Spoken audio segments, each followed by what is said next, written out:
Timothy Young is with Lutheran Immigration and Refugee Services, which has helped more than 5,000 refugees over the past 10 years and is now focusing many of their efforts on the situation in Ukraine. Timothy, appreciate your time. First of all, how do you feel about this program, Uniting for Ukraine?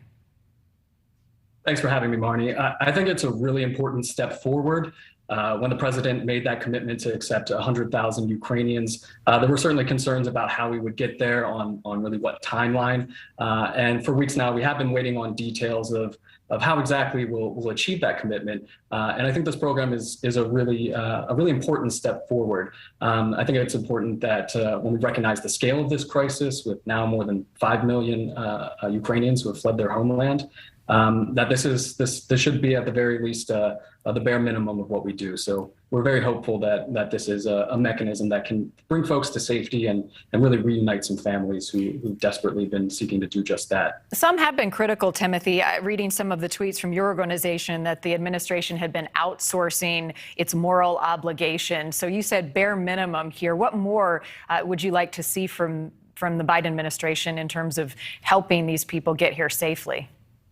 Right. Well, there are certainly pros and cons that come with this approach. On the plus side, this program is streamlined, it's expedited, and by using their humanitarian parole authority, they can bring folks quickly to safety. The drawbacks there are that it doesn't offer the same benefits and services that traditional refugees receive when they come through the refugee program, for example.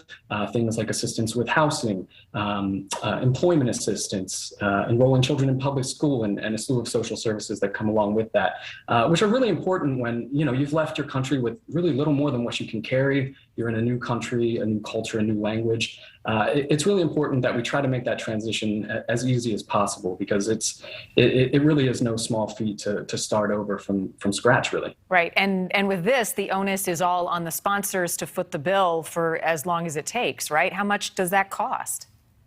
Right. We are still waiting details on that.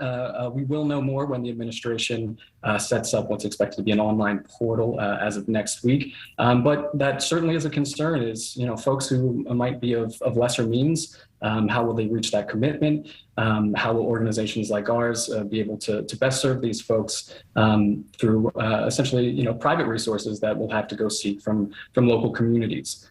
Thankfully, Americans have been so compassionate, so generous with their time and just really their willingness to embrace folks. So we are looking forward to the support that we can expect from Americans who really have been trying to do their part to welcome Ukrainians. And you all are doing your part, trying to address this. How many families have you all been able to resettle in the U.S. so far from Ukraine?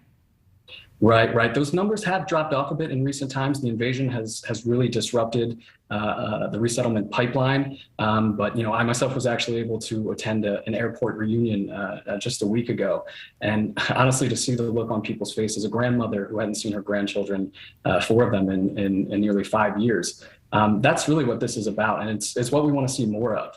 So it's really important that, we raise our voices as Americans and say, this is a commitment that we want to see the administration follow through on, because, it's folks' lives on the lines, and it's families being together that are at stake here. Yeah. Timothy, if someone has the means and so desires to help, how do they become a sponsor for one of these families?